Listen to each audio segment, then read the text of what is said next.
আসসালামু আলাইকুম and welcome to my channel. আশা করি আপনারা সবাই ভালো আছেন এবং আলহামদুলিল্লাহ আমিও ভালো আছি। তো চলে আসলাম আরেকটা নতুন ব্লগ নিয়ে।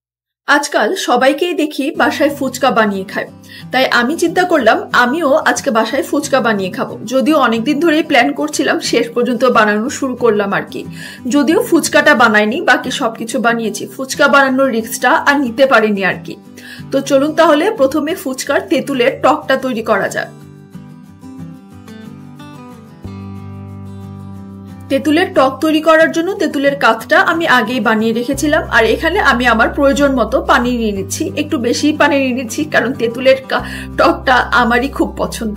পানি নেওয়ার পরে এখানে আমি তেঁতুলের কাঠটা মিক্স করে নিব। আমি 2-3 চামচ তেঁতুলের কাঠটা মিক্স করব। আচ্ছা, তার আগে আপনাদের বলে দিই আমি কি কি নিচ্ছি। এখানে ছিল তেঁতুলের কাঠ, আর এখানে হচ্ছে আমি শুকনা মরিচটা একটু তেলে ব্লেন্ডারে গুঁড়ো করে রেখেছি আর কি। আর এখানে ছিল, এটা ছিল চাট মশলা, সামান্য বিট লবণ মিক্স করব, সেজন্য বিট লবণ নিয়ে নিয়েছি। আর এটা হচ্ছে ফুচকা মশলা বা গরম মশলা, ফুচকা মশলাই বলতে পারেন। এটা আম্মু আগে থেকে বানিয়ে রেখেছিল, আমি সেটাই মিক্স করছি। আর এখানে কাঁচা মরিচটা পেস্ট করে নিয়েছি। সো প্রথমে 2-3 চামচ তেঁতুলের কাঠ নিয়ে নিব। কেউ যদি খুব বেশি টক পছন্দ করেন অবশ্যই টকের পরিমাণটা আর একটু বেশি করে নিতে পারেন, তবে খুব বেশি কিন্তু ভালো লাগে না। আমার পানির পরিমাণটা অনেক বেশি ছিল, তাই আমি তেঁতুলের পরিমাণটাও একটু বেশি নিয়ে নিয়েছি আর কি। আর এরপর শুকনা মরিচটা মিশিয়ে নিব। যে যেরকম ঝাল খেতে পছন্দ করেন সে সেরকম মিশিয়ে নেবেন। আমরা ঝাল বেশি খাই, সেজন্য আমি একটু বেশি নিয়েছি। এটা কিন্তু অনেক বেশি ঝাল হয়, কারণ আমি শুকনো মরিচটাও দিচ্ছি, আবার এখানে কাঁচা মরিচ পেস্টটাও দিয়ে নিচ্ছি। সো আমার পানিটা একটু বেশি ঝাল হবে। এরপর এখানে প্রায় 1 চামচের মতো চাট মশলা মিক্স করে নিব, আর হাফ চা চামচ ফুচকা মশলা। আপনি ফুচকা মশলাটা আর একটু বেশিও মিক্স নিতে পারেন। এখানে আমার বিট লবণের এই কোটাটা খুব জ্বালা ছিল, বিট লবণ বেরি হচ্ছিল না। সো শেষ পর্যন্ত আমাকে বিট লবণের এই কোটার মুখাটা খুলেই নিতে হলো। লবণটা মিক্স করার সময় কিন্তু আপনি বারবার একটু টেস্ট করে নেবেন, কারণ খুব বেশি লবণ হয়ে গেলেও কিন্তু খেতে ভাল লাগবে না।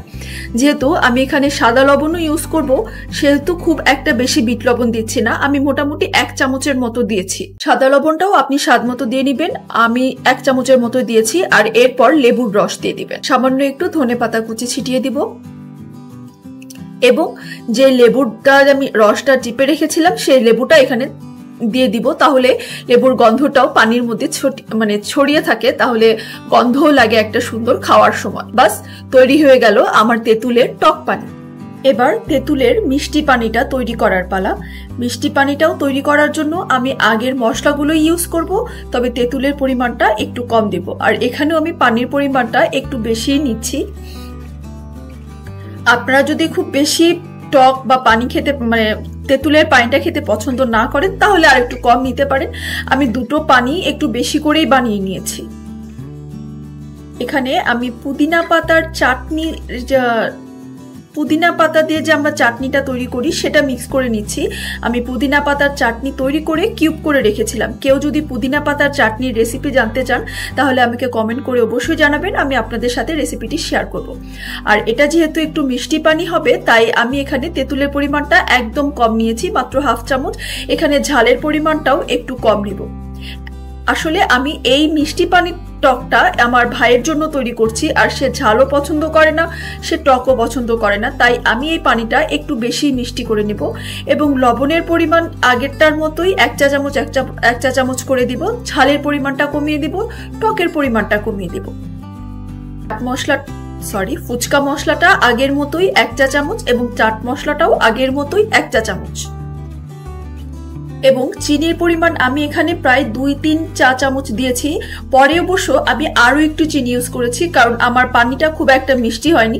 আর আমি বললাম না আমি আমার ভাইয়ের জন্য তৈরি করছি, ও চিনি একটু বেশি খায়, তাই আমি চিনি আর একটু বেশি দিয়েছি। আপনারা যদি মিষ্টির পরিমাণ কম খান তাহলে সেই স্বাদ অনুযায়ী দিবেন। আর এরপর একটা লেবুর রস চিপে দিচ্ছি।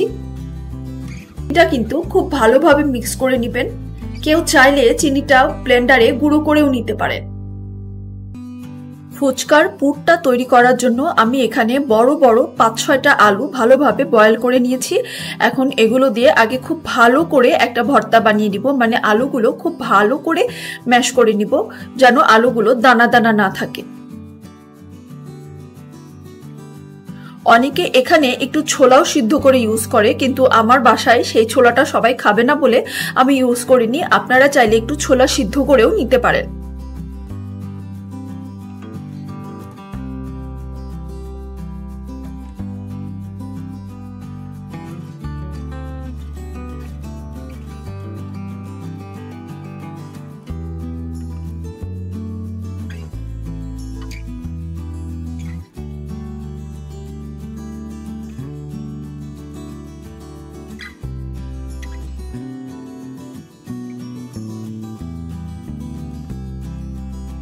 এখন এই ভর্তার মধ্যে স্বাদমতো লবণ নিয়ে নিব। লবণটা কিন্তু খুব বেশি নেবেন না, কারণ আপনি ভর্তাটা কোনো ভাত দিয়ে খাচ্ছেন না, ফুচকা দিয়ে খাচ্ছেন, তাই লবণের পরিমাণটা একটু কমই নেবেন। সামান্য একটু তেঁতুলের টক নিয়ে নিব, মানে তেঁতুলের কাঠটা মিক্স করে নিব।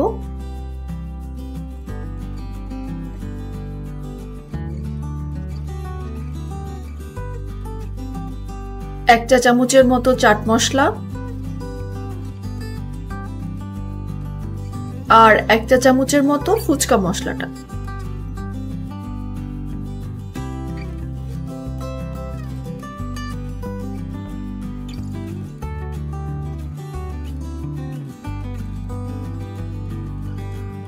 আর আপনার স্বাদ অনুযায়ী ঝাল নিয়ে দিবেন। আমি খুব বেশি ঝাল এখানে দিচ্ছি না, এজন্য শুকনো মরিচের গুঁড়োটা আমি আমার আন্দাজ মতো দিয়ে দিচ্ছি, মানে শুকনো মরিচ ভাজা গুঁড়োটা আমি আমার আন্দাজ মতো দিয়ে দিচ্ছি। খুব বেশি ঝাল কিন্তু আমি এই আলুর ভর্তাটা করছি না।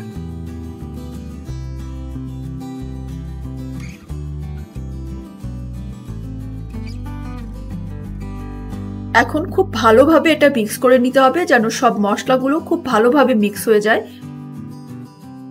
আর সবশেষে ধনিয়া পাতা দিয়ে আবার ভালো করে মিক্স করে নিব।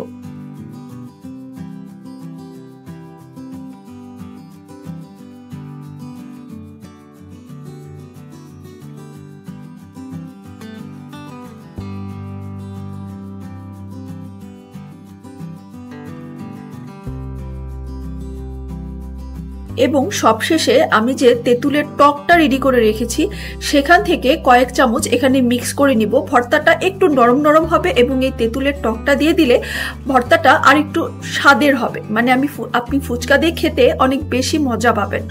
তাই আমি এখানে তেঁতুলের টকটা আর একটু মিক্স করে নিচ্ছি।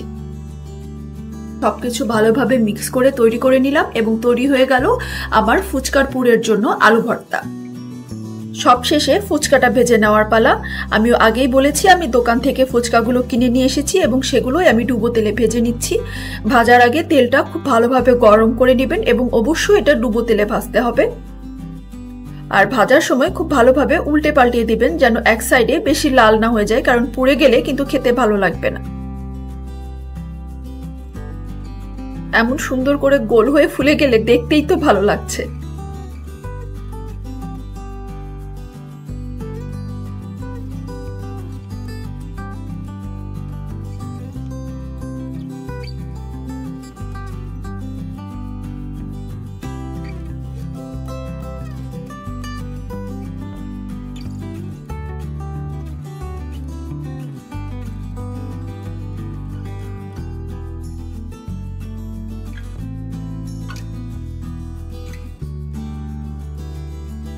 এই ফুচকাগুলো ভাজা শেষ হয়ে গেলেই খাওয়ার পালা।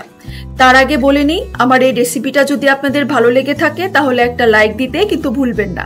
যারা এখনো আমার চ্যানেলটি সাবস্ক্রাইব করেননি, প্লিজ আজকে আমার চ্যানেলটি সাবস্ক্রাইব করে আমার পাশেই থাকবেন। আমার পরিবারের জন্য দোয়া করবেন, নিজের পরিবারের খেয়াল রাখবেন। আল্লাহ হাফেজ। ও তার আগে চলেন ফুচকা খেয়ে আসা যাক। যারা ফুচকা প্রেমী আছেন তাদের অবশ্যই এখন জিভে পানি চলে আসার কথা।